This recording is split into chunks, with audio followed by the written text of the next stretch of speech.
Eksklusibo pong nakuhanan ng video ng isang rescuer ang pagsisimula ng flash flood dito po sa New Bataan. Kahanga-hanga naman ang kwento ng kabayanihan ng mga rescuer na sinuong ang panganib sa gitna ng trahedya. Mula rin po dito sa New Bataan, kasama natin live si Jiggy Manikay.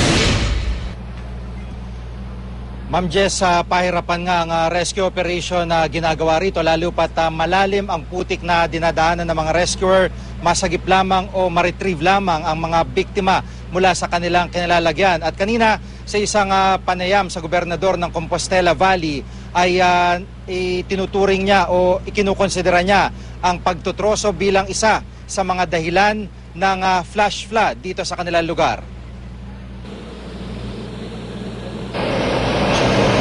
Ito ang mga unang minuto ng pagragasa ng putik mula sa mga kabundukan ng New Bataan. Diretso mga ito sa poblasyon, dahilan para malubog sa putik ang lugar. Kuha ito ni Sergeant Aquilino Camiring ng Philippine Army. Sa loob ng ground sa munisipyo, makikita ang dahan-dahang pagtaas ng putik sa loob habang ang mga empleyado walang magawa kundi ang tumayo na lamang sa hagdan ng munisipyo. Hindi kasi ako natatakot kasi alam ko rin na yung ginagawa ko is maglingkod sa bayan natin. Tapos ma-experience ako doon sa Visayas na ganitong mga klaseng bagyo. Nasaksihan din ni Sergeant Camiring ang mga rescue operation. Sa kuwang ito makikita kung paano inililigtas ang isang residente.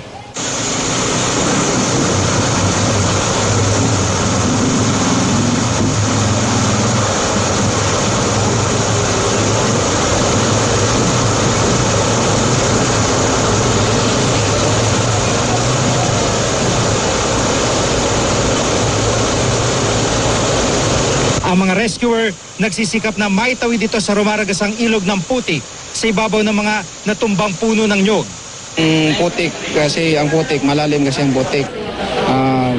Mahirap talaga sa nagre-rescue kasi yung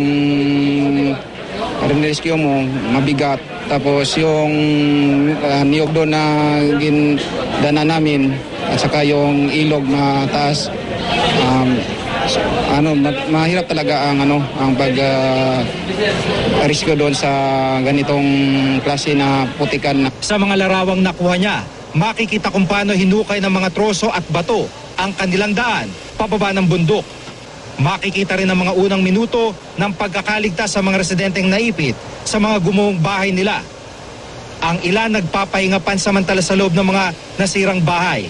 Pero ang ilang biktima di pinalad makaligtas matapos mabagsakan ng kanilang mga gumuhong bahay. Para kay Governor Arturo Uy ng Compostela Valley, isa sa mga maaaring naging dahilan ng flash flood ang kawalan ng mga puno sa mga bundok na nakapalibot sa New Bataan.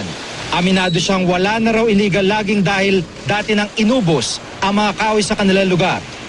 Wala nang illegal logging dito kaya wala nang kahoy. Wala nang kahoy talaga. So baka yung posibleng na-compose yung mga support that have caused yung flash flood?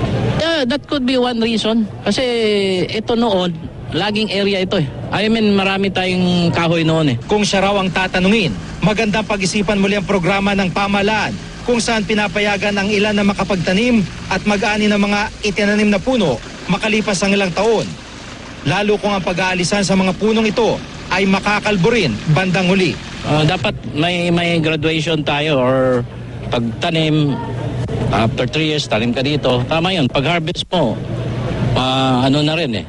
Wala na rin eh. Kanina lamang naialis ang hilera ng mga bangkay na nakuna natin kahapon na ini-spray ng insecticide para hindi langawin. Panawagan ngayon ng lokal na pamahalaan ang mga ataol at body bags sa paglalagyan ng mga bangkay. Kaninang umaga, bumisita naman si Vice President Jejo Marbinay sa New Bataan para pangasiwaan ang ongoing operation sa lugar. Ayon kay Binay, dapat daw matugunan ang mga pangangailangan ng mga nasalanta ng bagyo. Kailangan macro yung approach natin dito. So hamot ito naman ang importante muna dito makatulong muna dun sa immediate need. Yun ang tubig, pagkain, gamot. Pero at the same time, pag-aaralan na yung long-term programs. Ma'am Jess, kanina nga ay nakausap natin si Colonel Angelito De Leon, ang Brigade Commander ng 1001st Brigade ng Philippine Army dito sa Compostela Valley.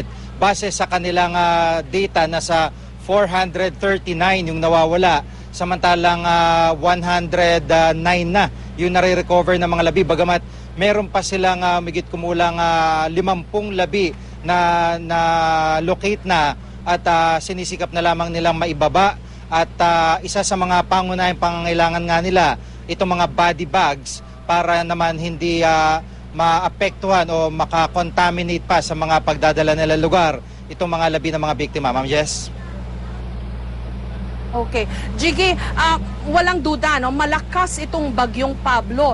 Pero hindi rin nga maiwasan na magsuspecha ng marami na may environmental factor dito sa nangyaring flash flood at landslide, lalo na dito sa New Bataan. Especially pag napansin mo ba na yung mga troso na naanod, ito yung mga secondary growth na mga puno, yung mga itinanim nga ng mga kababayan natin. Kung hindi ako nagkakamali, ang species niyan falcata at Gemelina. Ang problema, sinasabi ng mga environmentalist, mababaw lang yung ugat nitong mga punong ito kasi nga wala na yung mga original na trees na nakatanim dyan, na talagang malalim yung mga ugat na kumbaga yun talaga ang dapat na panangga sa malakas na ulan para hindi magka-flash flood at landslide.